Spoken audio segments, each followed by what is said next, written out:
नमस्कार दोस्तों, एक बार फिर से आपका स्वागत है अपने चैनल स्टडी पॉइंट मौर्या में। दोस्तों, जैसा कि आप हेडिंग को देख करके अंदाजा लगा चुके हैं कि हेडिंग का नाम क्या है दोस्तों, भारतीय संविधान की उद्देशिका, जिसे भारतीय संविधान की प्रस्तावना भी कहते हैं। दोस्तों, ये परीक्षा के माध्यम से बहुत ही महत्वपूर्ण टॉपिक है और इस टॉपिक में से अक्सर कोई ना कोई प्रश्न अवश्य पूछे जाते हैं। ठीक है दोस्तों, इससे पिछले वाली वीडियो में दोस्तों मैंने भारतीय संविधान सभा के बारे में पढ़ा है। अगर आपने वो वीडियो नहीं देखी तो दोस्तों इस वीडियो के डिस्क्रिप्शन में मैंने लिंक दे रखा है। ठीक है दोस्तों, तो आइए आज का अपना टॉपिक स्टार्ट करते हैं, जिसका नाम क्या है दोस्तों, भारतीय संविधान की उद्देशिका, जिसे प्रस्तावना भी कहते हैं। अब नीचे तो हम बहुत सारे बिंदु इंपॉर्टेंट पढ़ने जा रहे हैं, बट उससे पहले हमें पता होना चाहिए कि भाई जो हम टॉपिक पढ़ने जा रहे हैं उसका मूल अर्थ क्या है, इस प्रस्तावना का अर्थ क्या है। ठीक है दोस्तों, तो प्रस्तावना का मूल अर्थ क्या है दोस्तों, कहता है कि मूल आदर्शों को प्रस्तुत करने के लिए प्रस्तावना के माध्यम से भारतीय संविधान में इसको समाहित किया गया है। किस चीज को दोस्तों, मूल आदर्श को। मूल आदर्श क्या है दोस्तों, भारत में जो भारतीय संविधान में मूल आदर्श किन किन चीजों को जोड़ा गया है। मूल आदर्श क्या है दोस्तों, कि भारत में न्याय संगत होना चाहिए, कोई भी न्याय हो रहा है तो न्याय संगत होना चाहिए, स्वतंत्रता होनी चाहिए, समानता होनी चाहिए और आपस में भाईचारा होना चाहिए, और कोई भी राज्य किसी विशेष धर्म को न माने, है ना दोस्तों। तो यही तो बोला गया कि भाई हमारी प्रस्तावना यह है कि भारत का संविधान एक ऐसा होना चाहिए। ठीक है दोस्तों, अब क्वेश्चन अगला ये उठता है कि भारतीय संविधान प्रस्तावना का आरंभ कब हुआ। दोस्तों, ये जो रेड पेन से लिखा है ना, भारतीय संविधान सभा, है ना दोस्तों, भारतीय संविधान सभा में 13 दिसंबर 1946 को पंडित जवाहरलाल नेहरू द्वारा पेश किए गए उद्देश्य प्रस्ताव के साथ इसको प्रारंभ किया। कि पंडित जवाहरलाल नेहरू जी ने ये उद्देश्य प्रस्ताव प्रारंभ किया कि भारत का जो मूल आदर्श होना चाहिए वो न्याय संगत होना चाहिए, स्वतंत्रता होना चाहिए, व्यक्ति की खुद की गरिमा होनी चाहिए, राष्ट्र की एकता व अखंडता होनी चाहिए। तो दोस्तों, क्यों ये सोचा गया, क्योंकि भारत को एक संपूर्ण प्रभुत्व वाला देश बनाना था। ठीक है दोस्तों, याद होगा किसका प्रारंभ कब हुआ, 13 दिसंबर 1946, और किसने आरंभ किया, पंडित जवाहरलाल नेहरू जी ने। ठीक है दोस्तों, अब अगला प्रश्न उठता है इंपॉर्टेंट कि भाई भारतीय संविधान प्रस्तावना का मुख्य स्रोत क्या है और कहां से लिया गया। ये कहां से लिया गया दोस्तों, अमेरिका से। लेकिन याद रखना, प्रस्तावना की भाषा कहां से लिया गया दोस्तों, ऑस्ट्रेलिया से। ठीक है दोस्तों, भारतीय संविधान प्रस्तावना का मुख्य स्रोत कहां है, अमेरिका, और इसकी भाषा का मुख्य स्रोत क्या है दोस्तों, ऑस्ट्रेलिया। क्लियर हो गया, ये तीन इंपॉर्टेंट टॉपिक क्लियर हो गए दोस्तों। अब याद रखना कि जो भारतीय संविधान की प्रस्तावना है ना, इसका आरंभ कैसे होता है। आरंभ कैसे होता है दोस्तों, हम भारत के लोग, ऐसे और बीच में बहुत है, हम भारत के लोग भारत को एक संपूर्ण प्रभुत्व संपन्न समाजवादी पंथ निरपेक्ष लोकतांत्रिक गणराज्य बनाने के लिए, ऐसे बहुत है दोस्तों, ऐसी लाइनें लिखी है। और अंत कैसे होता है दोस्तों इसका, 26 नवंबर 1949 को इसको अंगीकृत किया गया। ये ऐसे करके इसका एंड होता है। ठीक है दोस्तों, समझ आ गया प्रारंभ कैसे हो रहा है दोस्तों, हम भारत के लोग, और अंत कैसे हो रहा है, तारीख से हो रही है 26 नवंबर 1949 को। ठीक है दोस्तों, और याद रखना दोस्तों, एक और इंपॉर्टेंट टॉपिक हेडिंग है, कहता है प्रस्तावना को भारतीय संविधान की कुंजी कहा जाता है। क्या कहा जाता है, संविधान की कुंजी कहा जाता है। यही मेन बात है कि कुंजी क्या था दोस्तों, जो मेन बातों को बताएं। प्रस्तावना ही तो क्या है, संविधान की मेन कुंजी है, जिसमें इस कुंजी में बताया गया कि भारत कैसा होना चाहिए, न्याय संगत होना चाहिए, है ना, भाईचारा होना चाहिए, समानता होनी चाहिए, समाजवादी होना चाहिए। यही तो है ना दोस्तों, तभी इसको बोला गया कि प्रस्तावना को भारतीय संविधान की कुंजी कहा गया। ठीक है दोस्तों, अब नीचे क्या लिखा है दोस्तों, प्रस्तावना को मुख्य रूप से दो भागों में मैंने बांटा है दोस्तों। एक तरीके से कि भारतीय संविधान प्रस्तावना का स्वरूप क्या होना चाहिए और इसका उद्देश्य क्या होना चाहिए। ठीक है, स्वरूप कैसा होना चाहिए, भारतीय संविधान प्रस्तावना का स्वरूप कैसा होना चाहिए दोस्तों, पहला क्या लिखा है, पहला संपूर्ण प्रभुत्व संपन्न। इसका अर्थ होता है दोस्तों कि भारत अपने आप में खुद एक महान शक्ति के रूप में बने, आंतरिक और बाहरी निर्णय खुद ले सके, चाहे वो कोई भी मामला हो, राजनीतिक मामला हो, आर्थिक मामला हो, सामाजिक मामला, कोई भी मामला हो, कोई दूसरा कोई निर्णय ना ले, आंतरिक और बाहरी निर्णय वह स्वयं ले। ठीक है दोस्तों, दूसरा पॉइंट क्या बोला, समाजवादी होना चाहिए। इसका स्वरूप कैसा दोस्तों, स्वरूप कैसा दूसरा, समाजवादी होना चाहिए। समाजवादी का अर्थ है समानता होना चाहिए, आपस में मेल मिलाप होना चाहिए, न कि क्या संघर्ष कि भाई एक को हटाया भाई हम बनेंगे, लड़ाई झगड़ा नहीं होना चाहिए, मेल मिलाप से रहना चाहिए। ठीक है। तीसरा क्या बोला, पंथ निरपेक्ष, इसे धर्म निरपेक्ष भी कहा जाता है। ठीक है दोस्तों, याद रखना पंथ निरपेक्ष का अर्थ क्या है कि राज्य का अपना कोई धर्म नहीं होना चाहिए कि भाई मान लो यूपी बना दिया पूरे हिंदू रहेंगे, है ना दोस्तों, पंजाब बना दिया पूरे मुस्लिम रहेंगे, ऐसा नहीं है। कोई भी व्यक्ति किसी भी राज्य में बस सकता है। ठीक है, तभी तो बोला गया दोस्तों पंथ निरपेक्ष, राज्य का अपना कोई धर्म नहीं होगा। ठीक है दोस्तों, और चौथा पॉइंट क्या बोला गया, कहता है कि जो भारतीय संविधान की प्रस्तावना में चौथा पॉइंट क्या है, स्वरूप में ये बोला गया कि लोकतांत्रिक होना चाहिए।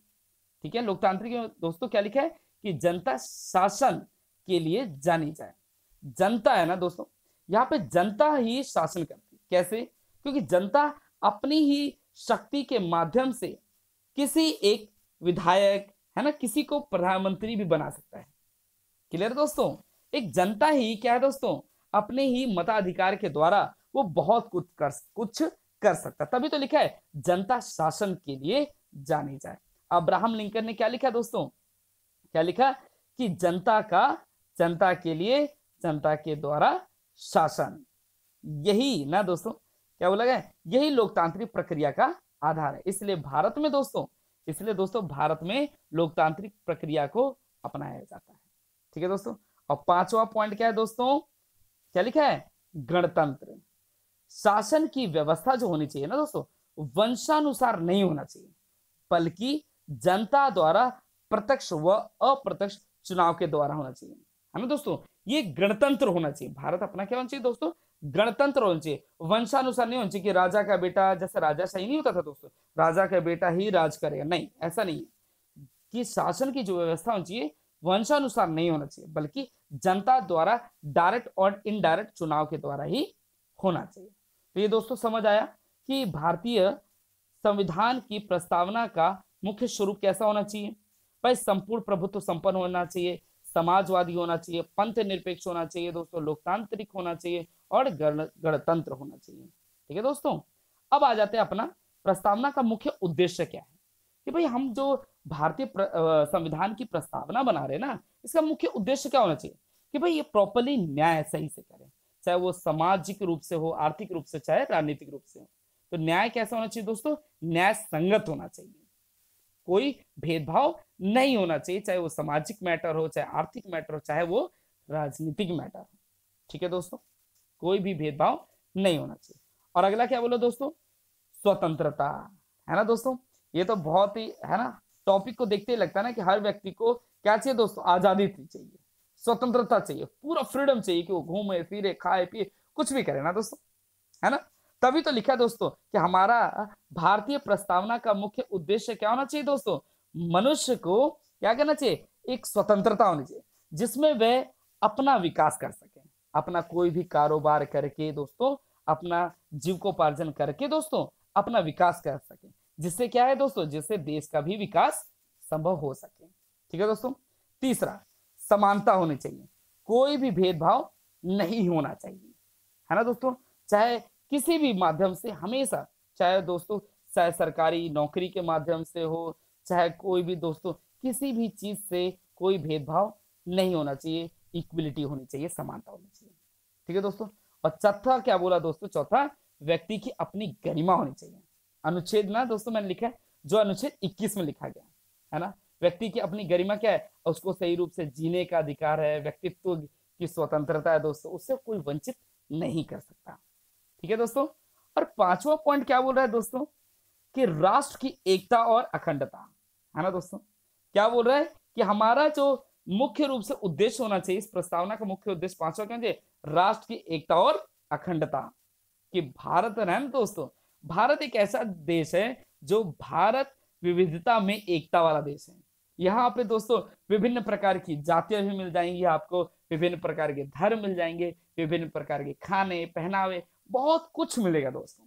तभी तो इन सब चीजों को मिला करके दोस्तों हमारा भारत एक बनता है ना दोस्तों। तो अभी तो लिखा गया दोस्तों, भारत विविधता में एकता है, क्योंकि दोस्तों चाहे कुछ भी हो जाए, जब कोई संकट आता है, सारा देश एकजुट होकर के ना दोस्तों एकजुट हो जाता है ना दोस्तों। ठीक है, तभी तो हेडिंग क्या लिखा है, राष्ट्र की एकता और अखंडता। ठीक है, भारत एक विविधता में एकता वाला देश है। और छठा पॉइंट क्या लिखा है दोस्तों, बंधुता। बंधुता मतलब क्या होता है, आपस में भाईचारा होना चाहिए। ये नहीं दोस्तों क्राइम होता रहे, लड़ाई झगड़े चलते रहे, आपस में हमेशा क्या होना चाहिए, भाईचारा होना चाहिए, एक दूसरे का ख्याल रखें। तो दोस्तों आप भी अपने घर में दोस्तों, अपने पड़ोस में सब लोगों से दोस्तों एक मित्रता और भाईचारा अवश्य रखें। ठीक है दोस्तों, तभी तो हमारे देश का संविधान क्या कहता है कि हमेशा अपने देश में, अपने लोगों में भाईचारा होना चाहिए। ठीक है दोस्तों, तभी तो दोस्तों हमें स्वतंत्रता मिली है कि हम किसी के साथ भेदभाव न करें, बल्कि उनको समान रूप से समझे, जैसे वो मेरा भाई है तो अपना भाई है। तभी तो बोला गया बंधुता होनी चाहिए, मतलब कि भाईचारा होना चाहिए।